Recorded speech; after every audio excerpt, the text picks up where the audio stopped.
Hey, it is Titus with That Jesus Podcast. I'm joined today by the Latin. Hey there, Titus. And we have two other very interesting, intelligent, and beautiful guests joining us today, Rebekah and Patrick. How are you two doing? Honored to Great. be here. Fantastic. So we have a new president of the United States, and I, for one, have been walking on eggshells. Freedom of religion is something that we've enjoyed in this nation for a long time. But, part of what I've been doing to prepare for this new administration is, like I mentioned on an earlier podcast, doing a little bit of good old-fashioned church hopping. And I made sure that the church that we're joining is a house church for some ecclesiological reasons, but primarily because I knew that this new administration would begin shutting down churches.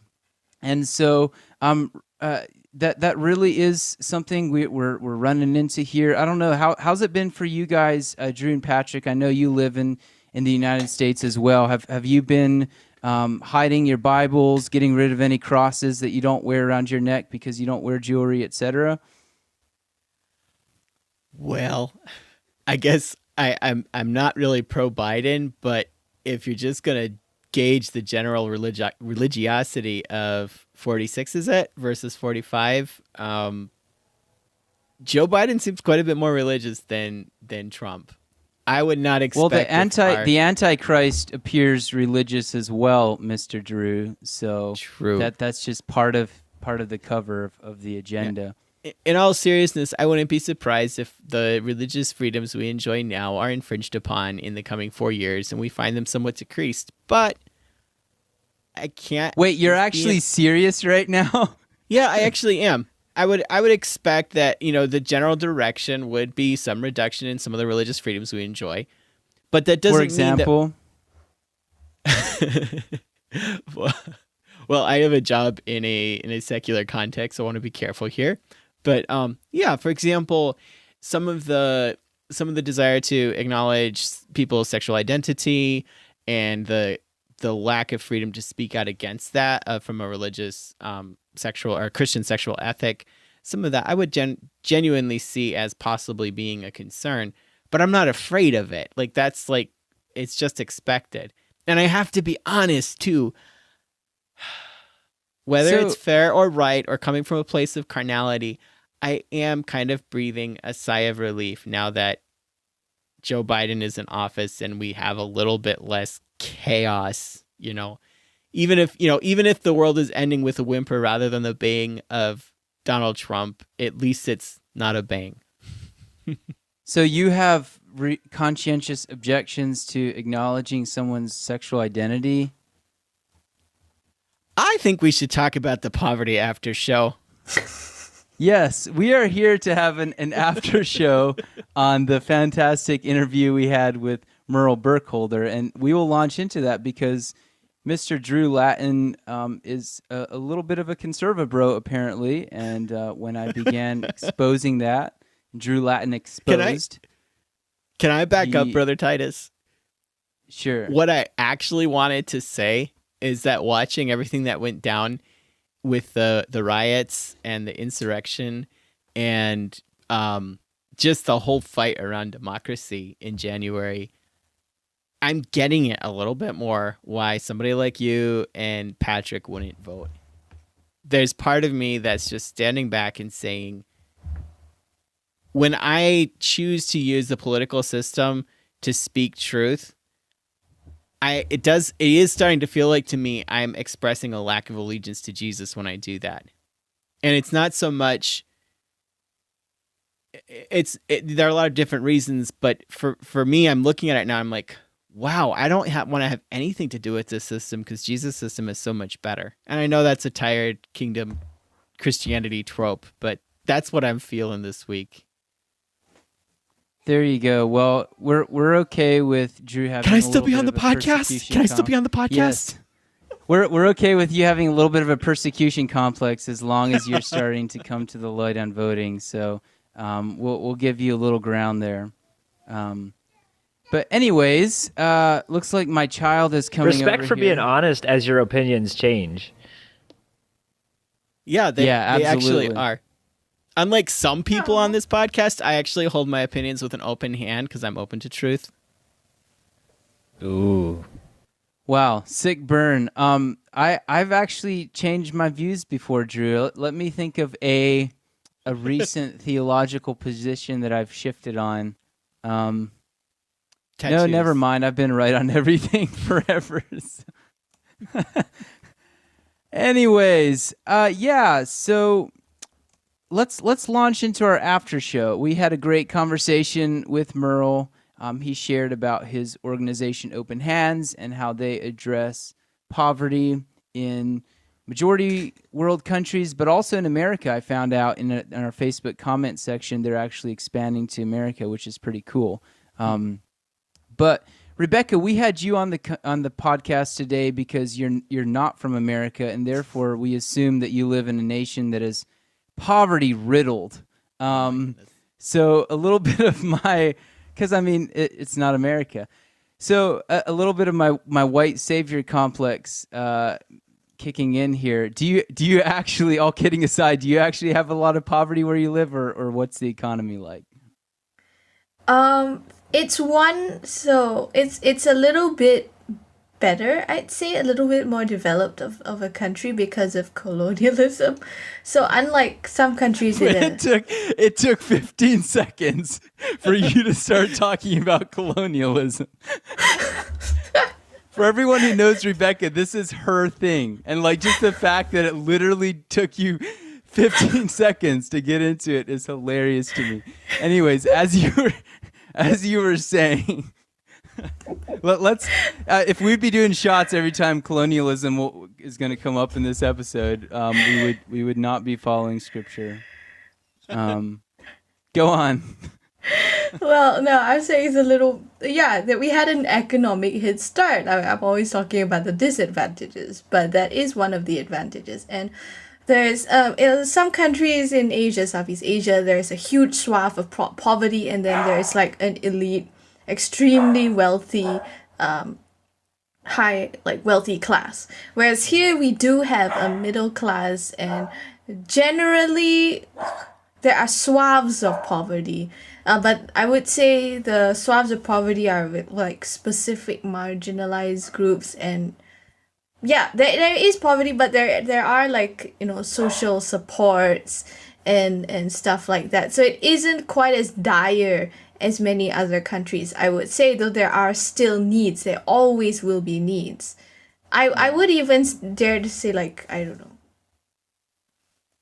The poor you always have with you? Yeah. And there's always ways to help. But one of the cool things about living in a multi-religious society is that people are always very willing to help.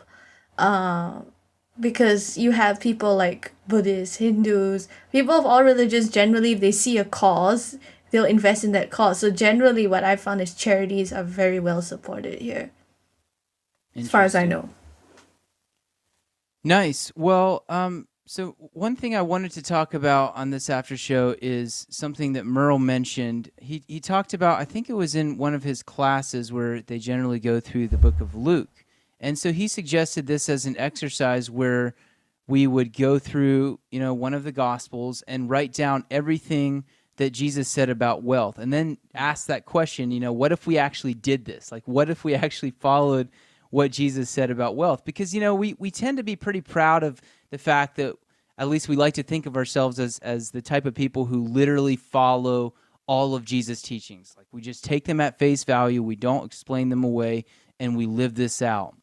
That's kind of our identity in a lot of ways. But I think that when it comes to some of these teachings on wealth, we kind of pull a Protestant and we start explaining them away. So I want to dive into a few of those teachings that we so eloquently avoid, starting with Matthew 5:42.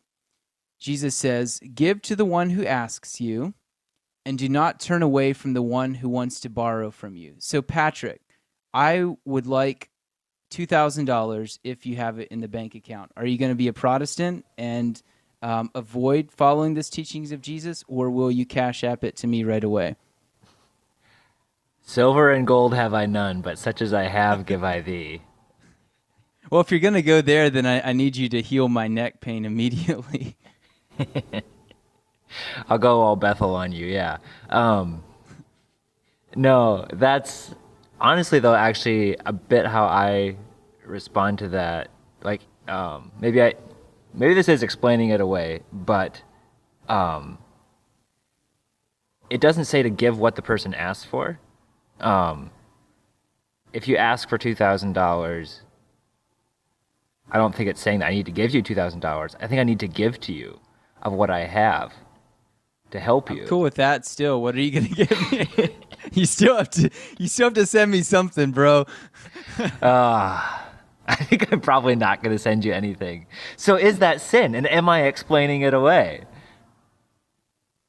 Yeah, that's the question of the hour. Drew or Rebecca, any thoughts? I think it does. Patrick's observation really does get directly to the principle of the text, that I don't ignore the poor, that I don't ignore those who are needy. I like how it says it here. I think this is the CSB. Do not turn away from the one who wants to borrow from you. And like, honestly, that's literally my tendency when I'm, down in the Twin Cities. I see somebody panhandling. I turn away from them. When we lived in Thailand, there were places I sometimes avoided going because there was so much poverty there and so many people asking that it was tough. And Jesus says, no, you're not supposed to turn away from that. You're supposed to engage with the poverty around you. So how is that different than someone who reads love your enemies and assumes that they can love their enemy and kill them simultaneously?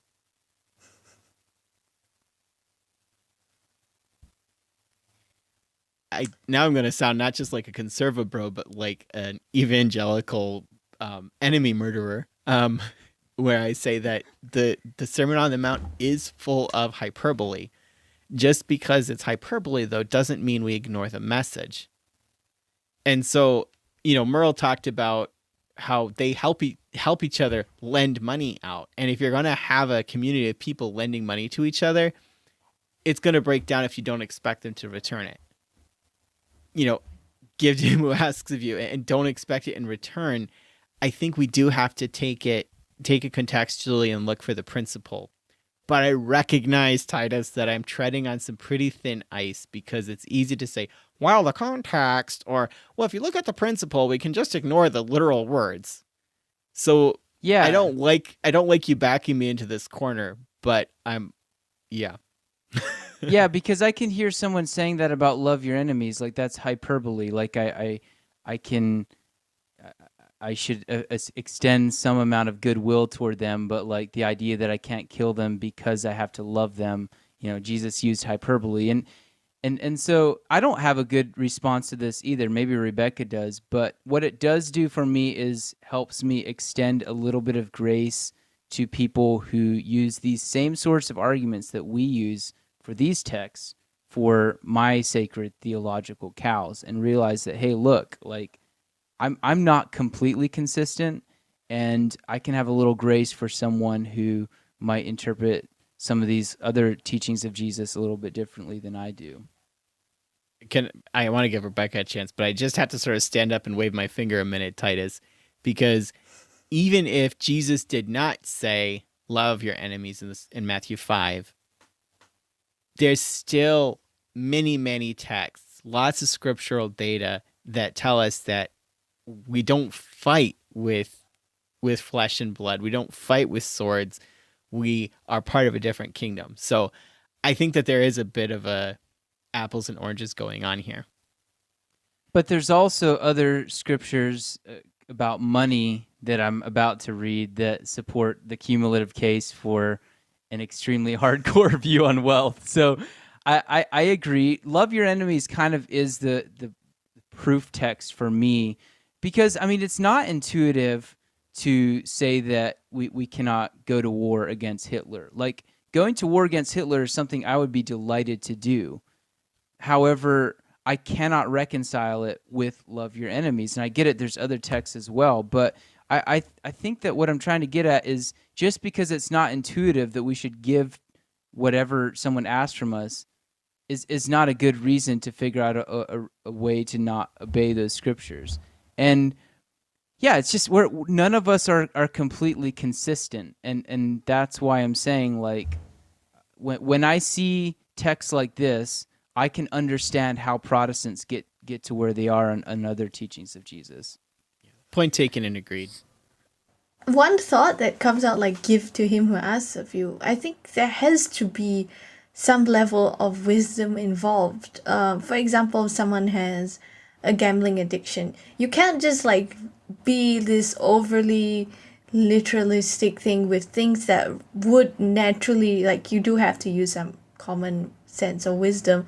Because like someone, if it has a gambling addiction, they keep asking you for money and they keep spending it on or if someone wants money from you to spend it on something immoral, like, I don't know, planting a bomb or something, that I don't think that you need to give that. I don't think Jesus is saying that if someone comes to you and wants something that they deserve to have it. That's just my thought. Not to say that but on the flip side, we are supposed to give, and we are supposed to lend, and we're supposed to be generous, but I don't think we have to be dumb about it.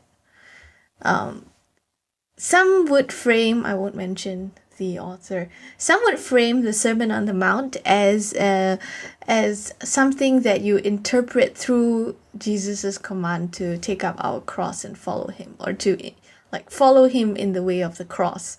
And I think that is a good hermeneutic for applying the entire Sermon on the Mount, because if you're applying it from the perspective of following Jesus, who carried the cross and died for us, and doing the same thing, loving your enemies would of course be part of that. But giving to every single one who asks you every single thing is not necessarily a part of that, because it has to be out of love. It has to be out of wanting the best for the other person. If they want, it says give to him who asks of you. It didn't even say money. So if someone asks of you your revolver so they can go and shoot themselves, you're not going to give it to them. Are you quoting from? Because I really like that idea of reading it from the perspective of taking up the cross. This isn't an easy thing. Would this theologian happen to have a name that rhymes with Ron Powered Motor? Are you guys seriously like freaking out about saying John Howard Yoder because he abused kids or something? These guys read pedophiles. Was it just womanizing? Was it just womanizing? I thought he was kind of a pedophile too. It was very predatory behavior. Yeah, predatory.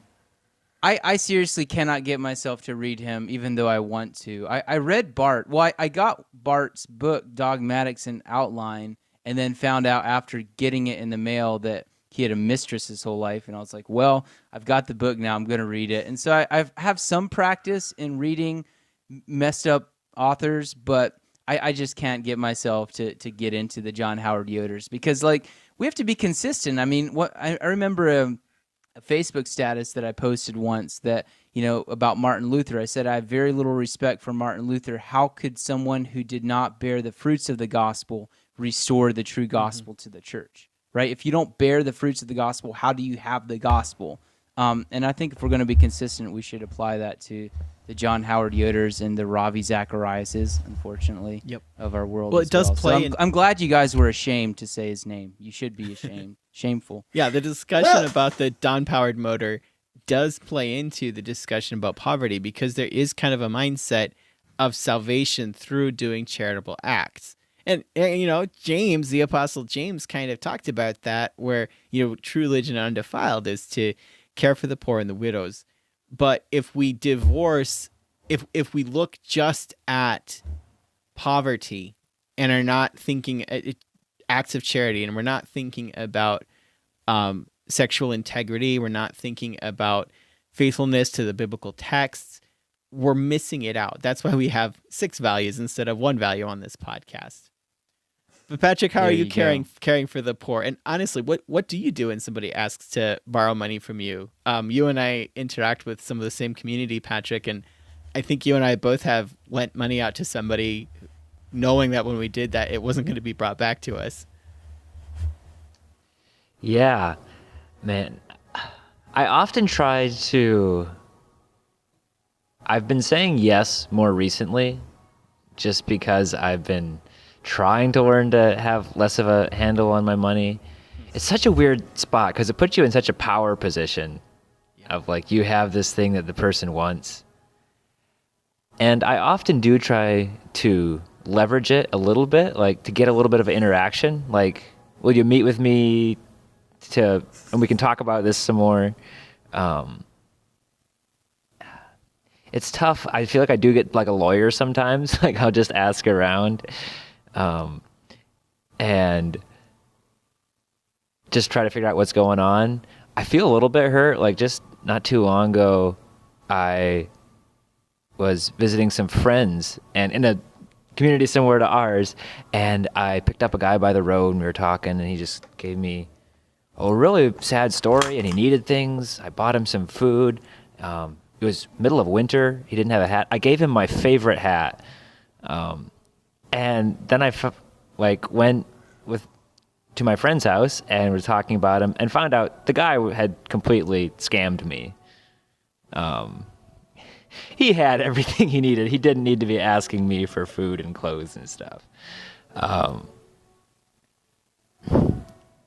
So like, I don't think we can totally go through life without being taken advantage of. Jesus never said that we wouldn't be. I think to love is to risk being taken advantage of and misunderstood. I think we should be wise to mitigate it as much as possible. And exactly like what Rebekah was saying, like using discernment to do what will actually help the person instead of just enabling more self-destructive behavior.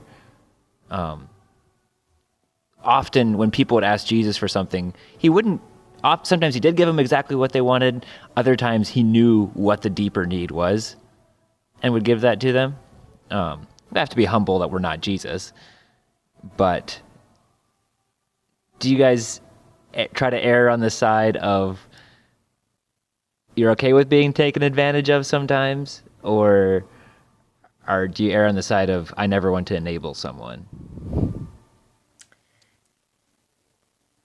I mean, I think I definitely err on the side of not wanting to enable people, and I probably need to hear these teachings of Jesus and take them a little more literally because, I mean, having done a lot of mission work, I am so wary of people,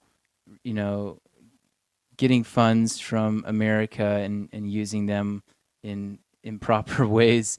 And so I'm constantly freaked out about that, and I'm not the kind of guy who gives panhandlers money. I'm much more excited about volunteering at a soup kitchen or something like that, or actually like taking some courses on how to actually address homelessness and homelessness. Why can't I say that? That's correct. Homelessness. There you go. For some reason, I thought there was another ness in there somewhere, like it was a 4-syllable word. Anyways, and following like principles that will actually work to address that problem that I won't name.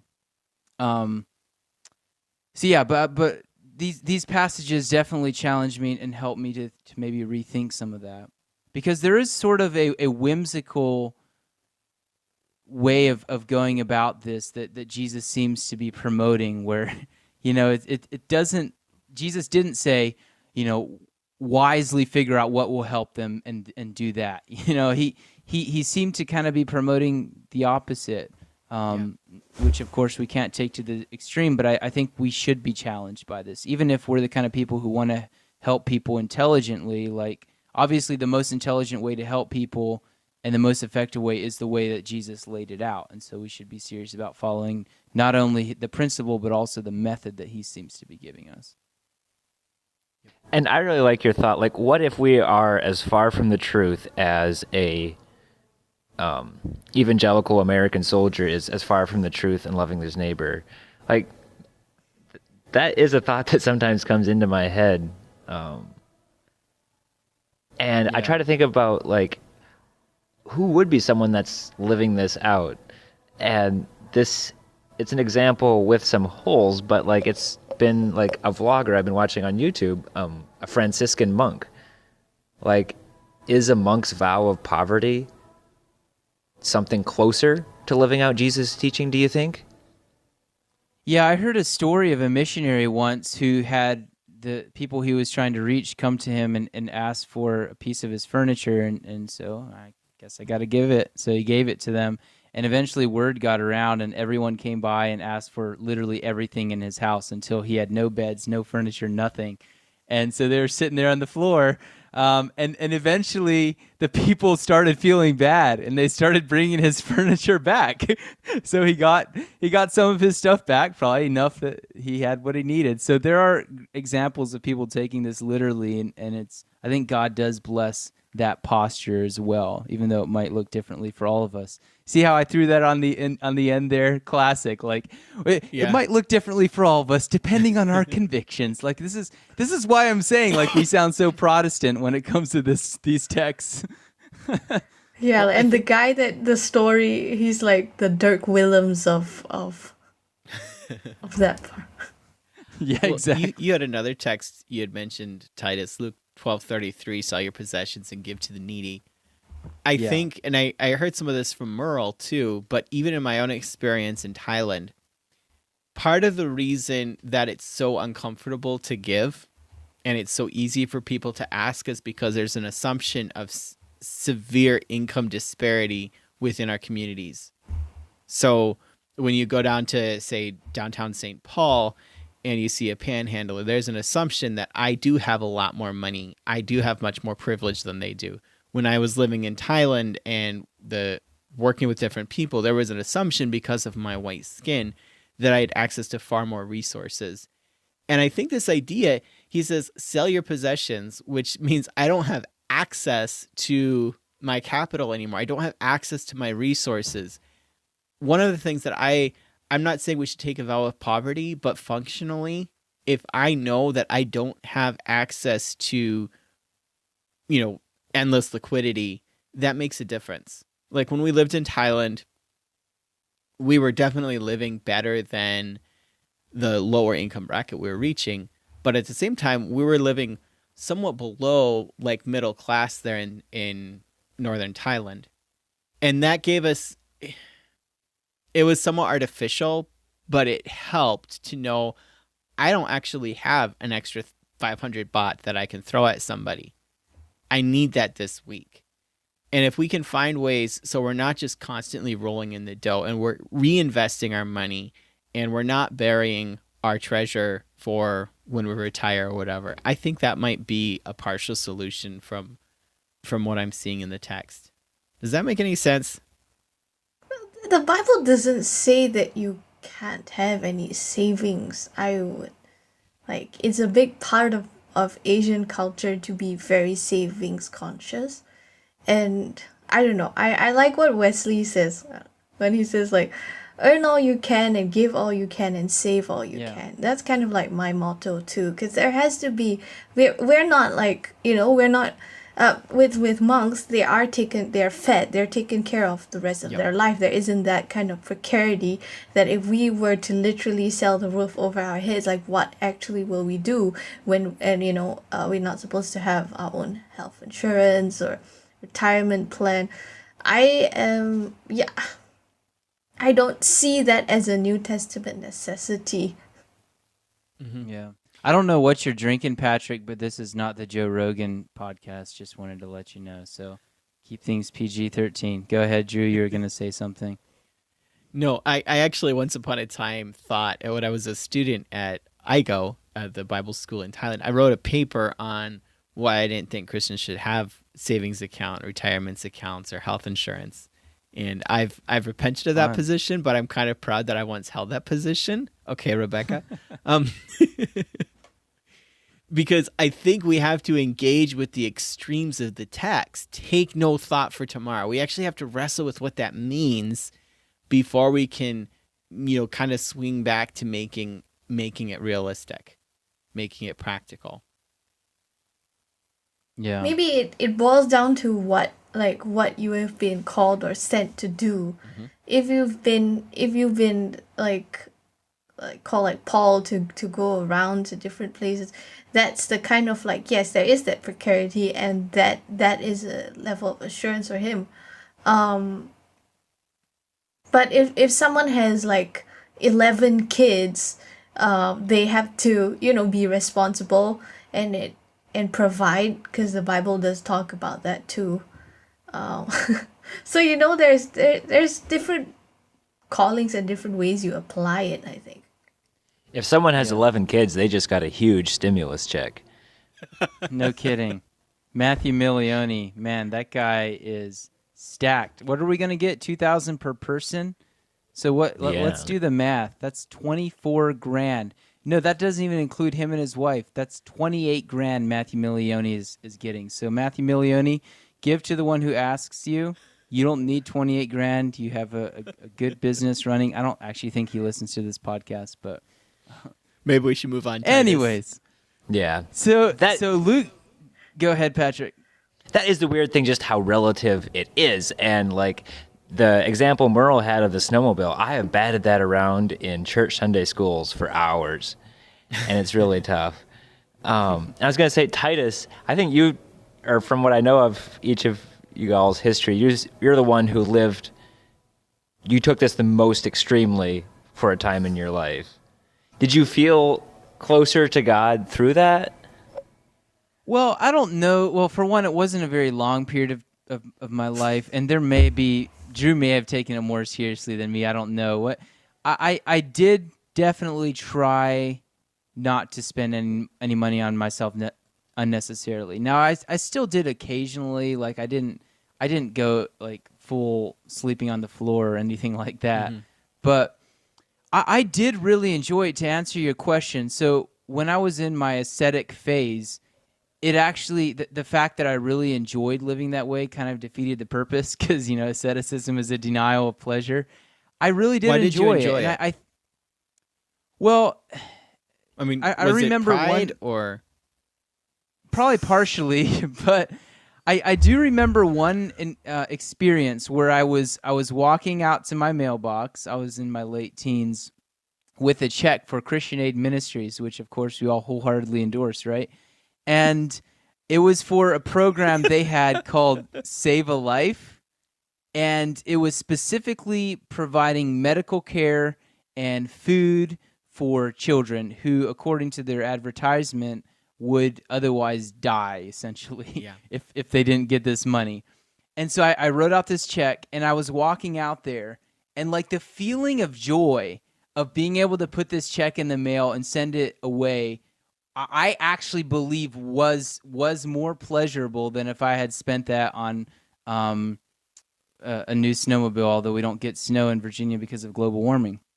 So it may have been partially pride, yes, but I genuinely got pleasure out of the fact that I believed I was saving people's lives by not spending any money on myself. However, the twisted part of it was, well, partially judging people who didn't live that way, but also the asceticism wasn't just a replacement of saving kids' lives for luxury. It was also, denying any legitimacy in the good world that God made for us to enjoy, and that it might actually be a holy endeavor to enjoy a good meal or enjoy a good vacation. So I definitely was slipping into Gnosticism and kind of a Platonic view of, a disembodied existence in the afterlife being the only thing that matters, so therefore nothing physical matters here on earth.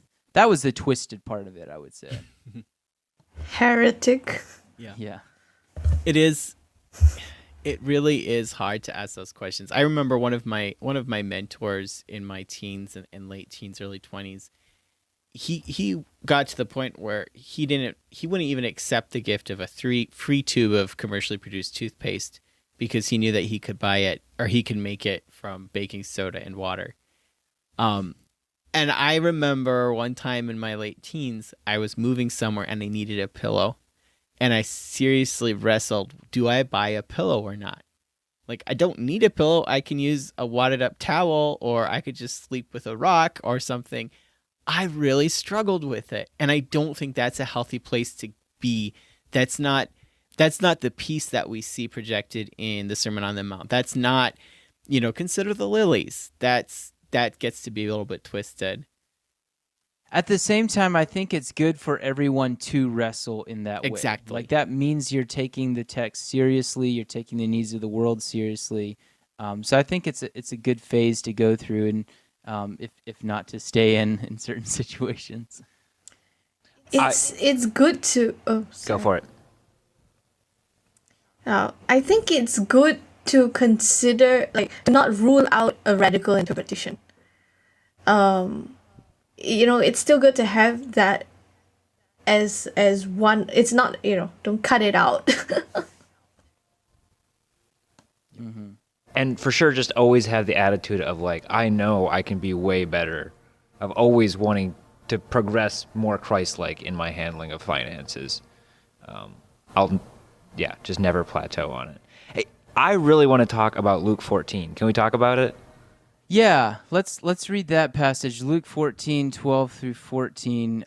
Then Jesus said to his host, "When you give a luncheon or dinner, do not invite your friends, your brothers or sisters, your relatives, or your rich neighbors. If you do, they may invite you back, and so you'll be repaid. But when you give a banquet, invite the poor, the crippled, the lame, the blind, and you will be blessed. Although they cannot repay you, you will be repaid at the resurrection of the righteous." So, Patrick, is that a passage that you observe, or do you sometimes invite your friends over in contradiction of Jesus' clear teaching there? Have you stopped beating your wife yet?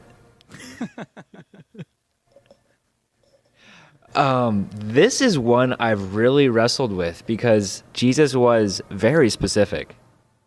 And it seems targeted at a insular community of strong extended families and mutually beneficial relationships. Wow. What are you referring to here? I have no idea. And it's tough because I've never seen like a church tradition, or I can't think of people in my life that I can look at that like totally practically lived this out to the letter. And like never invited friends over. And I've seen plenty of people live out the spirit of it. And it's tough. It's just it can't be kind of an awkward thing depending on what hospitality looks like in your culture. Like, I've been to some cultures where I've been invited multiple places within hours of getting there. Some people have lived in our area, or like there's places I've never been invited in my own home area. There is a little bit of cultural relativism to it. I feel like I've obeyed this because I invited you over recently, and you just said silver and gold. I have none. So there you go. Yes, you have been a missionary friend to me and brought me into the fold. Absolutely. Gave me your Indian curry. Yeah, can I wax a little bit geeky on this text? I'm preaching through the book of Acts, right? And it's very clear that the early church, the Christians, met in each other's home regularly. Then Jesus is also saying, prior to the book of Acts, of course, when you give this banquet, invite the poor. I think we shouldn't conflate the meeting of the saints for edification with an outreach banquet. So I think there is a distinction between the Christian fellowship and, having a block party with everybody and including the people in the slums. Yeah. There you go. Well, Can I hear from you guys, like, what would this practically look like for you guys to live it out? Like, what would you do if I said, like, within the next 2 weeks, you need to apply this passage somehow? Like, what would you do? I would use the lockdowns as an excuse. There's a virus going around. It's against the law. Is it actually against the law to invite people over where you live? Yeah. At one point, it was even against the law for one person to visit another person's house. It was, yeah, very strict, which is That's good. persecution. That's where we're headed, but It's under the coming Biden here. administration. It should. Then there would be like less cases. Fewer cases. She's on board with this Marxist takeover. Anyways, Patrick, to answer your I think it's a great question, Patrick. Honestly, I think I would try and have a block party, which is hard to do in rural Wisconsin, but I would try and invite folks over from like my school, and maybe we could host it here in our backyard. I think that's a great question. We really do tend to not see the people around us because we're so insular in our little communities. Yeah, I think it just kind of comes down to like who you regularly have in your home. I mean, just thinking of the kind of people who might not have the social skills to host a party in return, or they might not have the see, in America it's not really a wealth thing, because pretty much anyone can buy dinner for their friends, although in certain cases it might be a wealth thing in that they don't feel like they have a good or a large enough home to have guests Very over. much so.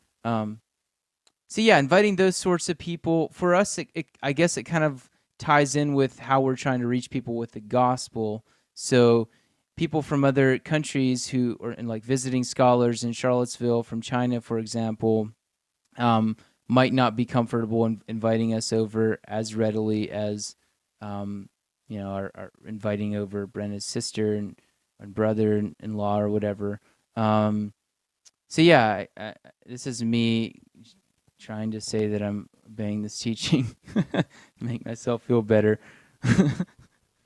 I really liked what you mentioned, Drew, just about some people like socially not being comfortable hosting a party and stuff too. I think we should not totally overlook our church too, because I think there's sometimes people who do feel marginalized and can be uphill work for us to socialize with if they have different tastes and interests. For sure. We need to remember to look out for our own Yeah. church too with hospitality.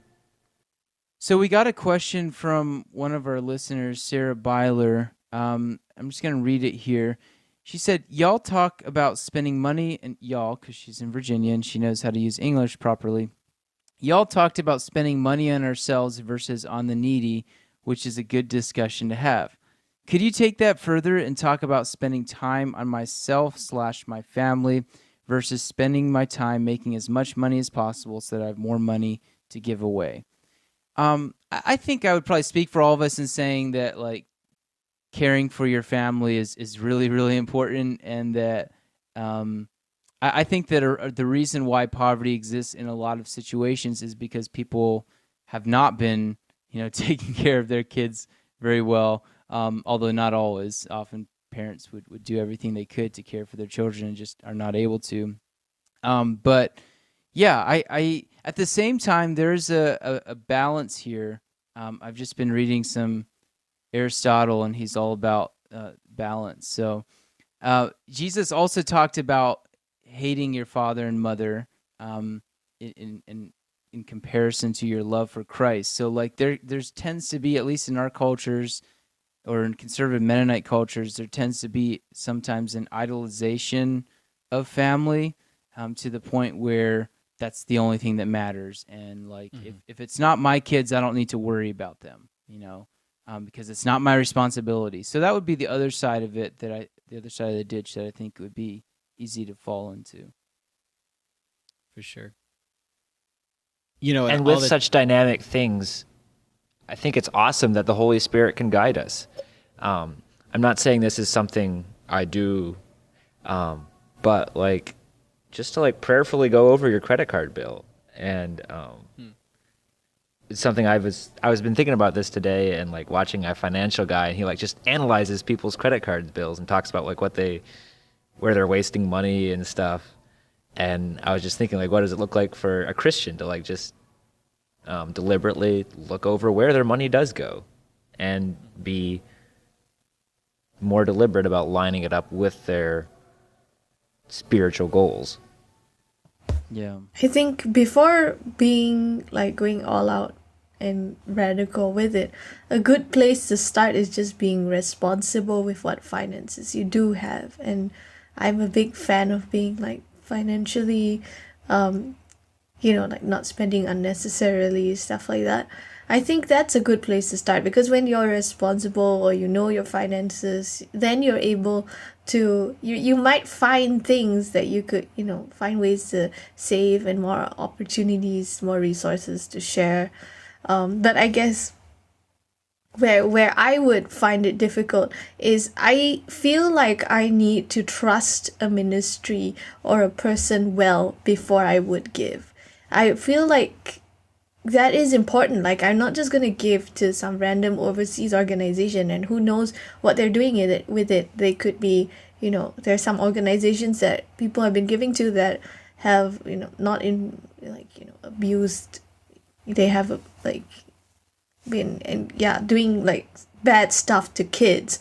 I think that there has to be some level of wisdom in, who and what we support too. And that's something I'm big on. I find it difficult to give if there isn't already that level of trust. Absolutely. Which is why in the text we're looking at, Jesus doesn't talk about giving to an organization so much. He talks about giving in the context of relationship. He doesn't talk about giving money.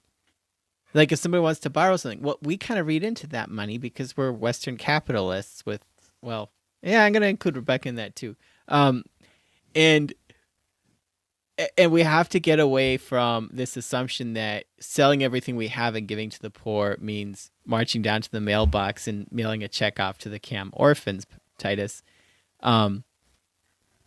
It's context of relationship. And this is something that Merle kept talking about, relationship. And they go over with their ministry and build relationships that can handle sharing and finances. And I think that's powerful. Because relationship and time are the hard things to give. Yep. Because, and this maybe ties into missions and evangelizing a little bit, but often people in poverty are very messy people. And it can take work to stay in relationship with them. But I don't get the idea from the gospel that it's something we should run from. Yeah. And let me rant about one more thing too. If we make the assumption that the most valuable thing we can give is money, so we should make more and more money, that's Western capitalism. Money is not the end all and be all of everything. I think, and maybe it's just because I like my 40-hour work week as opposed to a 60-hour work week, I think we should take a prayerful look at our time cards and how much time we put into work. Do I actually have to work that hard so I don't have margin to have people over, so I don't have margin to go visit somebody, so I don't have margin to, I can have plenty of money to send a check to the food pantry, but I don't actually have time to go and pick up some groceries and drop it off at the widow myself, the proverbial widow. Time is really important too, and we need to steward that. Rant over. So as we kind of wrap up here, I did want to give some suggestions for places that people can give their money now that you poo-pooed all over the idea that we should give money to organizations. Because I have do great think listening skills. I do think that there's probably some people listening who do have some extra coinage and want to give it to someone who they can trust, to an organization where they believe it will actually go, where the organization is saying it will go, where it's sustainable, like Merle talked about. And so, of course, obviously, Open Hands is a great place to give to. But besides that, do you guys have any suggestions for ministries that are addressing poverty in a sustainable way, not creating dependency issues and that sort of thing? One of the ones that came to mind was local pregnancy centers. Seems like a lot of towns have them, and they're usually not, or maybe some are large national organizations, but it seems like a lot of them are just independent, which I'm sure would really appreciate funds. And it's a way to, yeah, find out more about their work and just get involved in a very local, hands-on, nitty-gritty. I think one area that the church needs to be good at is actually giving sustainable support to like single moms, and like for example abuse victims who need that kind of help, and they need, if they have kids, they do need long-term support. And sometimes I feel like there's an attitude of I don't know, I kind of sense like culturally maybe sometimes there's an attitude of not really wanting to help them that much, whereas because there are people within different communities, maybe within your own community could be, I'm talking to the audience, that are single moms who struggle with so many things, who might, like for example, sit in the cold for 2 days because they don't have money to replenish the oil for their heater, stuff like that. And it could be there are people who would be looked over maybe even in our own backyard. So it's often, they say like charity begins at home. It's often you can think of like poor people overseas, but there might be people within communities who need the support, and who like who don't exactly need the people around them to be like very holding back about giving if they really are in need. Because we are supposed to love one another and take care of each other in the church too. Yeah, and the mom community would be a great place for people to donate to that cause. We had Christy Smicker on the podcast, so check that out and send her some love. And I kind of already did my rant, Titus, but when I look at what communities need, I really do think that what they need is the local church. Ministries, parachurch organizations step in when the church isn't there, when the church can't handle it, when the church isn't seeing. And so do that as a stopgap measure, but build the church up to be able to be aware, to be able to reach out and go and give and care themselves. So I'm a big fan of church planting in a more holistic sense, where as you go and build a church, you're also creating an economy or economic opportunities for people. So building community is my vote for a program. Yeah. And one thing I've thought about, go ahead, Patrick. It's something I just thought of kind of sometimes with all of these rants and stuff. It could sound, I don't want to come across that like have all these right opinions about it and like the whole Western church is screwing it up. There are a lot of beautiful, amazing things being done, like with what Merle is doing. And like I can think of people in my church who like regularly take food to their neighbors and take low-income public transit jobs so they can just get to know people. There are a lot of amazing things that like don't get projector nights at the church. If we look around for them, and you can find them to work with them around you if you look. Yeah. I would really suggest people finding organizations that are drilling wells in developing countries, low-income countries. That's one thing that I don't think it's not really possible for that to create dependency issues, because this is something that conservative bros often tell me when I talk about caring for the poor is like, you're just going to create dependency issues. They need to have personal responsibility. Well, here's something that a lot of people, probably billions, and for sure millions of people need throughout the world, is clean water, local water, so women don't have to walk hours to lower a bucket into a muddy puddle of water in Africa to get their water, their drinking water. And it does not create dependency issues. Like, it's a way to lift a community, to lift a village out of a really difficult situation. So if you Google that, I'm sure there's a lot of great organizations that will come up that are providing clean water, and that's something I would wholeheartedly recommend. Titus, I have to add this. I don't think I mentioned this, but or to you directly, but we just wrapped up with my 7th grade English class the novel A Long Walk to Water, which is based on actual events. And the guy who, not to spoil the ending, but the guy who the novel is based around, he started an organization, Water for South Sudan. And it's a short read. It's really compelling, really well written, great English.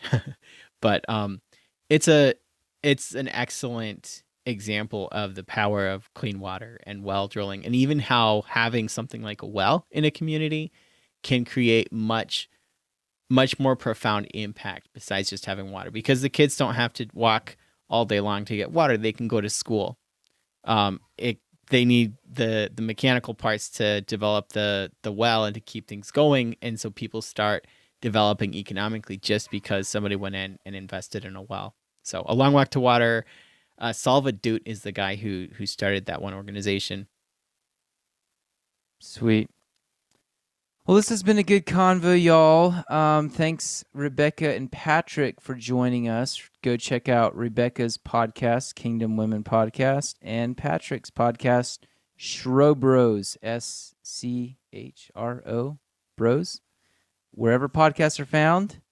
And if you enjoyed this episode, make sure to rate and review us on iTunes.